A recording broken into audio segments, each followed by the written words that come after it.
Hi friends, Shalu കിച്ചൻ്റെ പുതിയൊരു വീഡിയോയിലേക്ക് എല്ലാവർക്കും സ്വാഗതം. മാവ് കുഴയ്ക്കാതെ പരത്താതെ നല്ല സോഫ്റ്റ് ഇലയുടെ എങ്ങനെ തയ്യാറാക്കാമെന്ന് നോക്കാം. അതിനായിട്ട് അരമുറി തേങ്ങ ചിരകി എടുത്തിട്ടുണ്ട്. വലിയ തേങ്ങയാണ് അരമുറി എടുത്തിട്ടുള്ളത്. പിന്നെ ആവശ്യമായ ശർക്കര എടുത്തിട്ടുണ്ട്. ഇനി ശർക്കര ഒന്ന് മിക്സിയിലിട്ടൊന്ന് പൊടിച്ചെടുത്തിട്ട് വരാം. നിങ്ങൾ എൻ്റെ ചാനൽ ആദ്യമായിട്ടാണ് കാണുന്നതെങ്കിൽ ചാനൽ ഒന്ന് സബ്സ്ക്രൈബ് ചെയ്യുക. സബ്സ്ക്രൈബ് ചെയ്യുമ്പോൾ അതിൻ്റെ അടുത്ത് കാണുന്ന ബെല്ലൈക്കണിൽ ഓൾ എന്ന ഓപ്ഷൻ കൂടി ക്ലിക്ക് ചെയ്യുക. എങ്കിലേ ഞാനിടുന്ന വീഡിയോകളുടെ നോട്ടിഫിക്കേഷൻ അതത് സമയം നിങ്ങളുടെ ഫോണിൽ എത്തുകയുള്ളൂ. ശർക്കര ഇവിടെ നന്നായിട്ട് തന്നെ പൊടിഞ്ഞു വന്നിട്ടുണ്ട്. ചെറിയ ചെറിയ കട്ടകളൊക്കെ ആണെങ്കിൽ ഇതുപോലെ ഒന്ന് ക്രഷ് ചെയ്തെടുത്ത് നന്നായിട്ട് തന്നെ നമുക്ക് കിട്ടും. ഒരുപാട് സ്പീഡ് കൂട്ടി അടിക്കുകയെന്ന് ചെയ്യരുത്, എങ്കിൽ ശർക്കര നല്ല ഒട്ടിപ്പിടിക്കുന്ന പരുവത്തിലായി പോകും.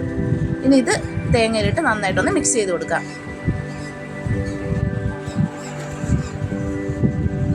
വീഡിയോ ഇഷ്ടമായാൽ ഒരു ലൈക്കും കൂടി ചെയ്തേക്കണേ. നിങ്ങൾ വീഡിയോ ലൈക്ക് ചെയ്താൽ മാത്രമേ അത് മറ്റുള്ളവരിലേക്കും ഷെയർ ചെയ്തു പോകുകയുള്ളൂ. ഇനി ഇതാ ഒരു പാത്രം എടുത്തിട്ടുണ്ട്. അതിലേക്ക് 1 കപ്പ് അളവിൽ മൈദയാണ് ചേർത്ത് കൊടുക്കുന്നത്. ആവശ്യത്തിന് ഉപ്പും വെള്ളവും ചേർത്ത് നന്നായിട്ട് തന്നെ മിക്സ് ചെയ്ത് കൊടുക്കാം. ഈ 1 കപ്പ് മാവിൽ 10 ഇലയുടെ വരെ നമുക്ക് തയ്യാറാക്കിയെടുക്കാം. നന്നായിട്ട് വെള്ളം ഒഴിച്ച് കട്ടകളൊന്നും ഇല്ലാതെ ഉടച്ചെടുക്കാം. ഇതുപോലെ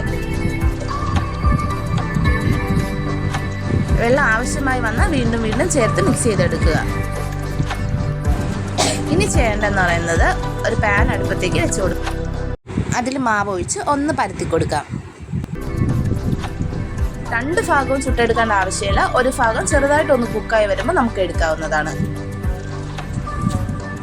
മാവ് കുഴച്ചെടുക്കണമെങ്കിൽ ഒരുപാട് സമയം എടുക്കും. നന്നായിട്ട് കുഴച്ച് നല്ല പരുവപ്പെടുത്തി എടുക്കേണ്ടി വരും. ഇതാകുമ്പോൾ നമുക്ക് വളരെ എളുപ്പത്തിൽ തയ്യാറാക്കാവുന്നതുള്ളൂ. ഞാൻ ഇത് പെട്ടെന്ന് തന്നെ തയ്യാറാക്കിയെടുത്തു. ഇതുപോലെ കുറച്ചൊന്ന് സോഫ്റ്റ് ആയി വരുമ്പോഴത്തേക്കും മാവ് ഒരു ഭാഗം ഒന്ന് ചെറുതായിട്ടൊന്ന് വെന്ത് വന്നാൽ മതി. നന്നായിട്ട് വേവെന്ന് വേണ്ട, ഒരുപാട് വെന്ത് വരുമ്പോൾ അത് നമുക്ക് ഇലയിലോട്ട് എടുത്തിട്ട് ഇതുപോലെ തേങ്ങയും ശർക്കരയുടെ മിക്സി വെച്ച് മടക്കി കൊടുക്കാം. ഇത്രയേ ഉള്ളൂ. നല്ല സിമ്പിളായിട്ട് തന്നെ തയ്യാറാക്കി എടുക്കാവുന്നതേ ഉള്ളൂ. ഇനി ഒന്ന് മടക്കി കൊടുക്കാം. നമ്മൾ പരത്തി കൊടുക്കുന്നത് ഒരുപാട് സമയം വെച്ച് കുക്ക് ചെയ്യേണ്ട ആവശ്യമില്ല. നമുക്ക് പാനിൽ നിന്ന് വിട്ട് വരാനുള്ള ആ ഒരു പരുവത്തിൽ നമ്മൾ എടുക്കാവുന്നതാണ്. എന്നിട്ട് നമുക്ക് ആ ഇലയിൽ വെച്ച് ചെയ്തെടുക്കുമ്പോൾ ആ ഒരു ടേസ്റ്റ് തന്നെ നമുക്ക് അതേപോലെ തന്നെ കിട്ടും. നിങ്ങൾക്ക് ഈ വീഡിയോ കണ്ടിട്ട് എന്തെങ്കിലും പ്രയോജനമെന്ന് തോന്നിയാൽ നിങ്ങളുടെ അഭിപ്രായം കമൻറ്റ് ചെയ്യാൻ മറക്കരുത്. ഇഡ്ഡലി പാത്രത്തിൽ വെച്ചാണ് ആവി കയറ്റിയെടുക്കുന്നത്. അതിലേക്ക് വെള്ളം ഒഴിച്ച് തട്ടും വെച്ചിട്ട് അതിലേക്ക് നമ്മൾ റെഡിയാക്കി വെച്ച ആ ഒരു ഇലയുടേത് വെച്ച് കൊടുത്തിട്ടുണ്ട്. ഇനി അടുത്തതും ഇവിടെ റെഡിയായി വന്നിട്ടുണ്ട്. അടുത്തതും ഇതുപോലെ തന്നെ ചെയ്തെടുക്കാം.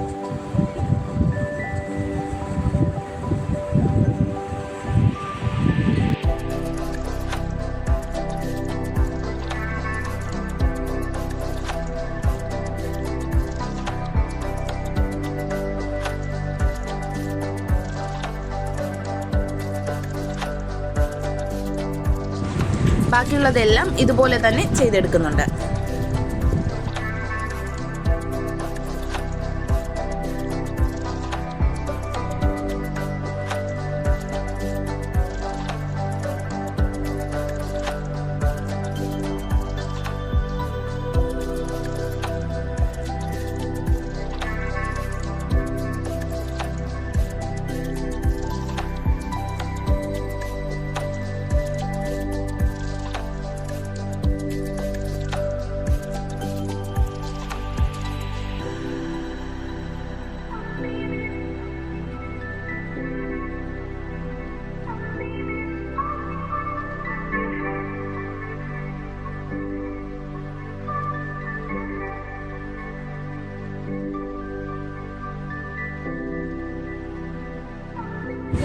ഇവിടെ എല്ലാം തന്നെ റെഡിയാക്കി എടുത്തിട്ടുണ്ട്.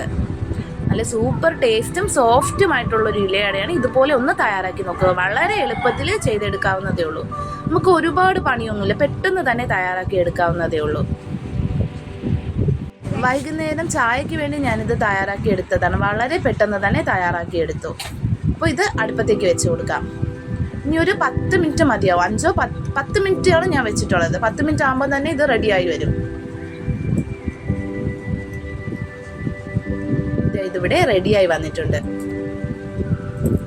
ഫ്ലെയിം ഓഫ് ചെയ്ത് എടുത്തിട്ടുണ്ട്. ഇത് ഞാൻ താഴത്തേക്ക് മാറ്റിയിട്ടുണ്ട്. നല്ല സൂപ്പർ ടേസ്റ്റും സോഫ്റ്റുമാണ്. ഒന്ന് ട്രൈ ചെയ്ത് നോക്കിയിട്ട് നിങ്ങളുടെ അഭിപ്രായം കമൻറ്റ് ബോക്സിലൂടെ എന്നെ അറിയിക്കുക.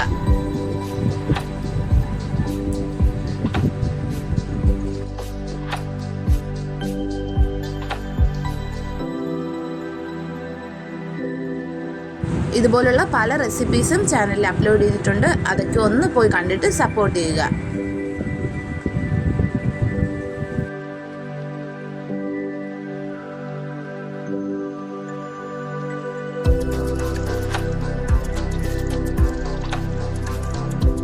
ഇന്നത്തെ വീഡിയോ എന്ന് പറയുന്നത് ഇത്രയേ ഉള്ളൂ. Thanks for watching.